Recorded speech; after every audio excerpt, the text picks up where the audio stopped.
Fashion Anthropology, Fashion Jinryogaku, l'anthropologie de la mode. Je suis Tiffany Godoy. On Fashion Anthropology, we deep dive into the movements and minds shaping fashion culture today. From street to luxe, Shanghai to Paris, underground to legendary. Slam Jam, connector, patron, platform, movement, attitude. Slam Jam. Luca's love of American surf, sport, and music culture was the catalyst for founding Slam Jam.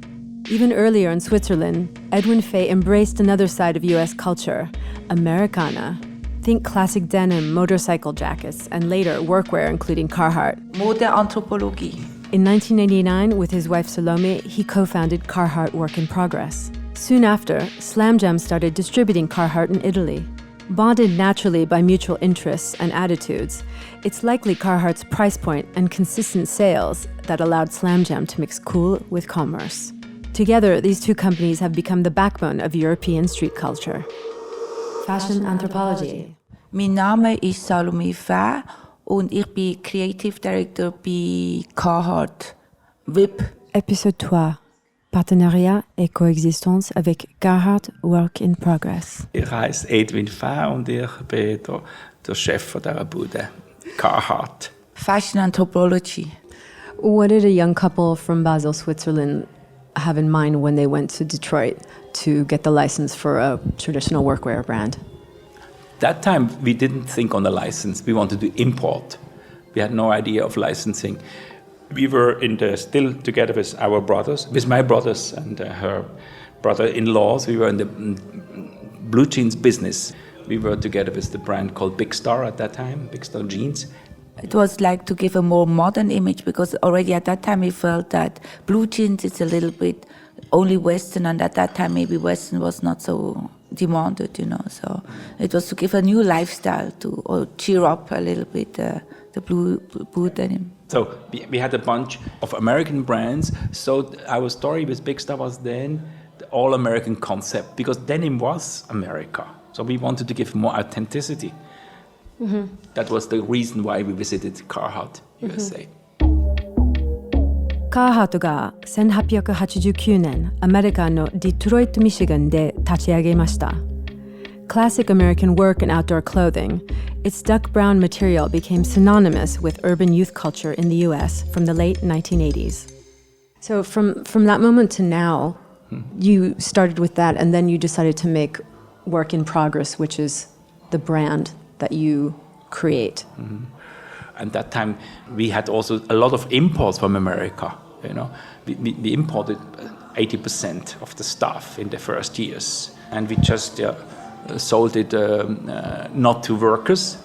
We sold it to students and to young guys and to No, and then also for the first years it was so fun that after when we got the license that they produced for us. Can you imagine that they were producing for us and not like we do now our own production?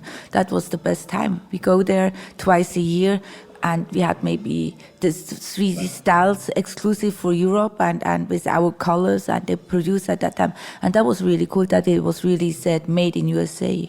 And at that moment, we have internet, we have hip-hop culture, we have different places where fashion and culture mix and transmission points. I think we had a very good Oliver Drivers at that time, which was really into hip-hop, skate, and music, BMX, and that helped us to give another image for Carhartt Europe, which I think it was a big step for us to position ourselves. But then, together with Oliver, he was a sales rep at Big Star, but I took him. He was a young boy because he has such a great knowledge on street culture because he's a real street cut. It is more modern thing at that time, Beastie Boys and punk and drum and bass and electronic music. So we say, we want to be completely different than jeans. We don't sell to any jean store. We don't go any shop in a high street. No department stores, and we will only support subculture. We had maybe a rock star who say free of charge, let's do advertising. We say no. It had to be somebody unknown, somebody ugly.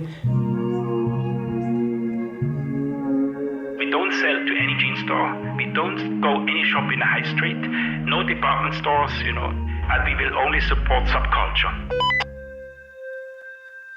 What is the percentage of fashion to culture?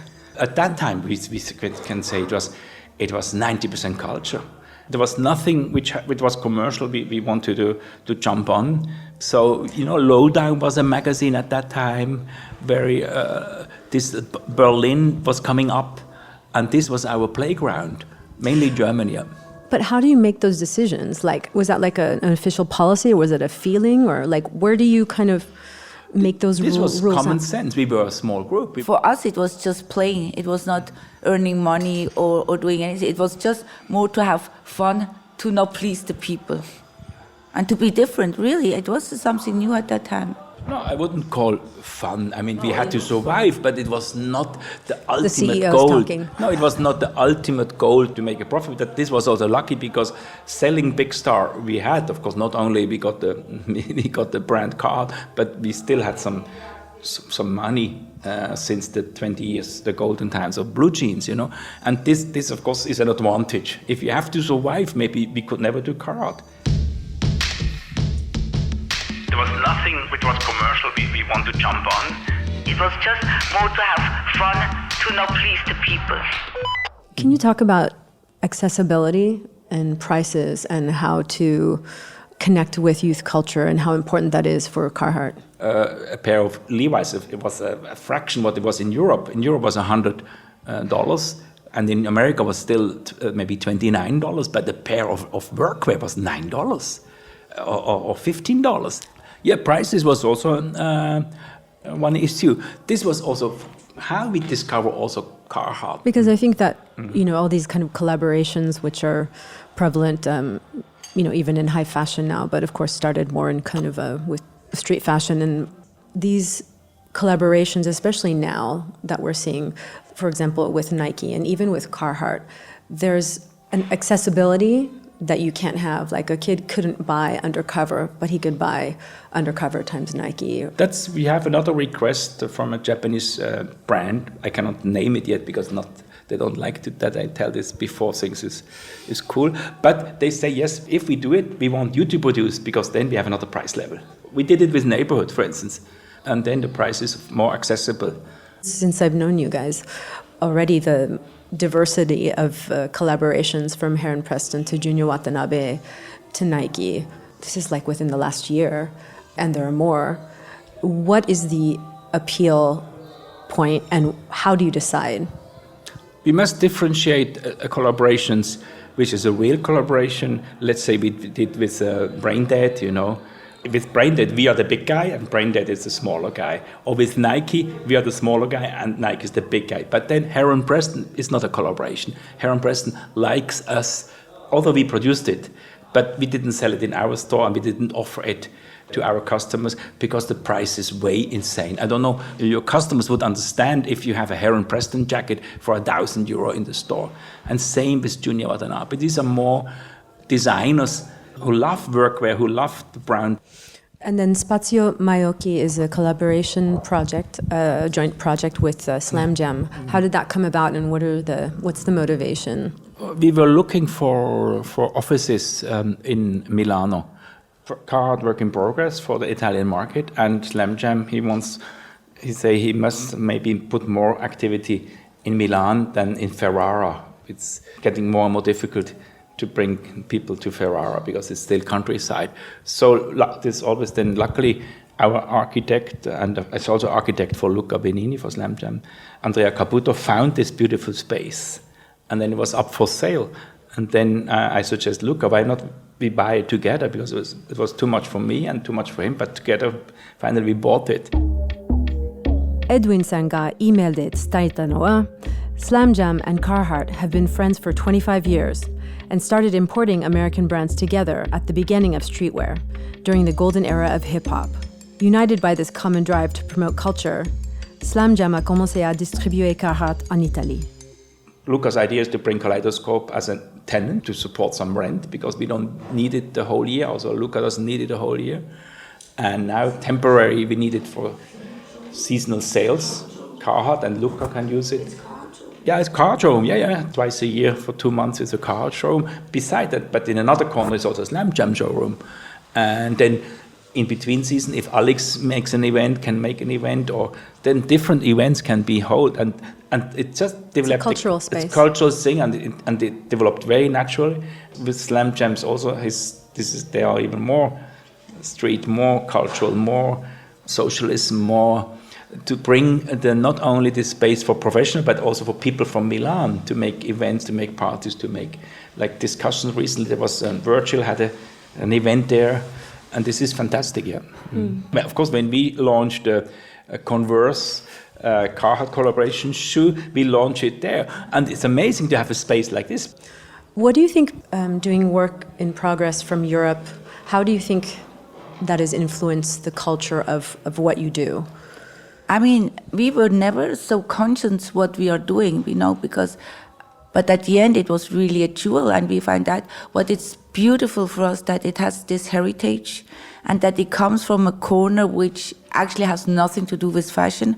And then we had really good people to be apart from the team, and that's why it became such a beautiful brand. Yeah, I think familiarity or trust or tradition is valuable. And this is what we have to keep. We must bring quality and fair and nice products.